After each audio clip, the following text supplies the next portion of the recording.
बहुत समय पहले की बात है। एक छोटे से कस्बे में दो भाई अपने पोतों और पोतियों के साथ रहते थे। वे कबाड़ी के काम में जुटे रहते थे, लेकिन उनकी माली स्थिति सुधार नहीं रही थी। कई बार उन्हें दिन में सिर्फ एक बार ही खाने को मिलता था। एक दिन जब वे काम पर गए तो उन्होंने एक अमीर व्यक्ति से पुराने सामान की खरीदारी की। उस सामान में एक पुरानी लकड़ी की संदूक भी थी। बाजार में सामान बेचने पर एक व्यक्ति ने उनसे वह संदूक खरीद ली, लेकिन घर ले जाने पर वह संदूक नहीं खुली।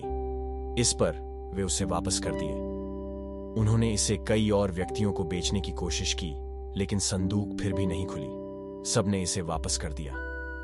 अब वो दोनों भाई को लगा आज नुकसान हो गया। एक तो जिंदगी में वैसे ही बहुत परेशानी थी जो कम नहीं हो रही थी। उन्होंने गुस्से में उस संदूक को जमीन पे जोर से दे मारा। जमीन पे गिरने से संदूक खुल गई। उन्होंने अचरमित देखा कि संदूक में कई सोने के सिक्के थे। वे दोनों भाई खुशी खुशी संदूक को लेकर उस अमीर व्यक्ति के पास गए और उसको सब सच्चाई बताई। अमीर व्यक्ति ने खुशी खुशी कहा, मैंने यह संदूक आपको बेच दी थी और आपकी किस्मत में जो था वह आपको मिल गया। इसके बाद उन दोनों भाइयों की जिंदगी में बदलाव आया।